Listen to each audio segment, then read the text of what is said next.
Good afternoon. Raise your right hand. Do you swear or affirm the testimony you're about to give will be the truth, the whole truth, and nothing but the truth, so help you God? Yes. Stand your witness. Thank you. Just get this on. Is your podium? Oh, okay. Crazy. Okay.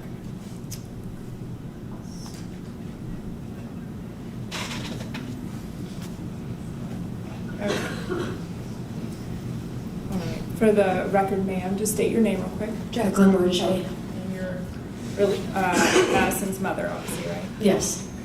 Before you read your statement, I want you to inform the court of the injuries that you sustained that day. And then I'm going to display a few pictures. Okay. Go ahead.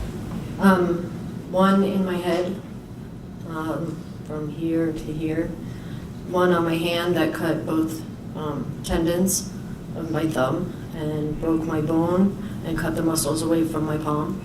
And then a couple more small ones on my hand. And then one on my leg that's like 9 inches maybe on my thigh. Did you have to have hand surgery? I did. And did all of your wounds require stitches and sutures? They did. And I'm displaying on the screen 2 of your more severe injuries. Is this you shortly after the incident? Yes. I believe you still have a scar on your forehead, although they did a pretty good job in fixing that. Is that right? Thank you.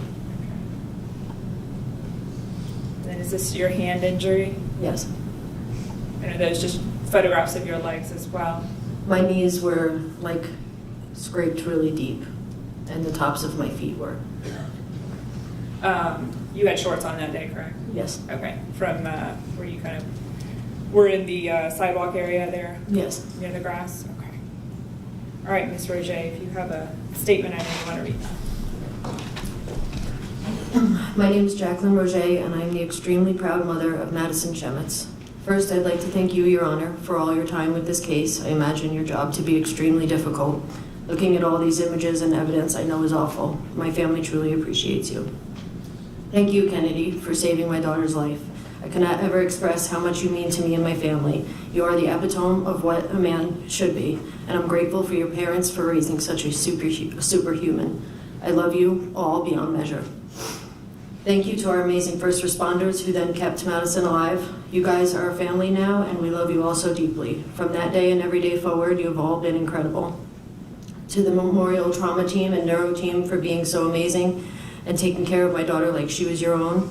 That day at most times is a blur, and you all work together so diligently, and we owe you our lives, literally. My family and I are eternally grateful. Brooks Rehab Hospital, inpatient and outpatient. I'll never be able to express my gratitude enough. Madison has made tremendous gains with your help and support. Thank you to all of our friends and community for rallying around us and helping us through the worst time anyone can imagine, and you're still here rallying. I would never have survived that first week without my friends and my family, let alone the last year and a half. So thank you all, and for your continued support and prayers. Thank you to the State Attorney's Office of R.J. Louisa. So many of you have worked on this case to see it through, and I appreciate you guys so much. To the St. Johns County Sheriff's Office, you all are an amazing team of incredible people, and our community is so lucky to have you all protecting us. Without the support and love from you all, we wouldn't be where we are today. There's so many to name individually, from Sheriff Hardwick, his wife Kendall, Detective Haas, Deputy Stewart, the list goes on, believe me. But Lieutenant Harrigan stands out. You have been Madison's person. You're always there for her, which makes me feel so blessed. Thank you for being fabulous. I feel so much safer knowing that she has this team on her side. And I want to stress all of this so you, Spencer, know who Madison's people are, who has her back, and that you'll never get to her ever again. I cannot believe I ever loved you, and I worried about you, and I genuinely thought you were a good kid. What a fool I was, and I have to figure out how to get over that guilt that I have. You're evil, and that's that. You handed Madison a life sentence on June 3rd, 2023, and it only seems fitting that you get the same. While Madison has been very private with her recovery, I have to watch my daughter struggle every night and day because of you. Struggle to breathe because her lungs were collapsed because of you. Struggle to maintain her oxygen through two huge pneumothorax in her chest because of you. Struggle to sit up because of you. Struggle to brush her own teeth because of you. Then to struggle to gain mobility back after being stabbed in her spinal cord, causing paralysis because of you. Struggle every day to regain the independence she lost because of you. You have no idea how much pain you've caused my family, and you never will. You're a horrible person. I lost time with my children because of you, time I'll never get back. My poor boys had to spend an entire summer without me, and then the entire next year of my time was still consumed with Madison's recovery. You've stolen from my whole family, and that's unforgivable. I have full-time anxiety and fear because of you. Madison is extremely strong and will not let anything stop her, especially you. So she will still have a beautiful life that she will fight for despite your efforts to take that away. The only thing that separates you from a cold-blooded murderer is that you were stopped by Kennedy. You don't deserve to breathe the same air as someone as amazing as Madison, and I hope you spend the rest of your life knowing that.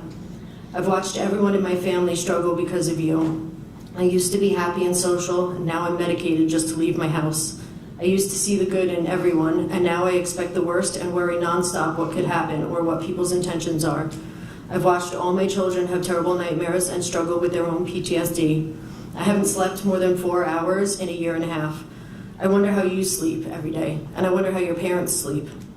This isn't fair, and I'm not as strong as Madison, and I'm not recovering quite as beautiful as she is. I shouldn't be in fear every day, every minute for my kids' lives. You did this. You don't deserve to ever be free to instill more fear on me or my children. I'm forever scarred because of you. We all are. I live in constant fear of dying and leaving Madison to worry about a day you're free and I'm not there to save her. That is not fair. None of this is. I spent her entire senior year sitting in my car in the senior lot just in case, because of you. You're a monster. I pray for my family's peace, and I pray for you and your family to have the lives you deserve. Thank you, Your Honor.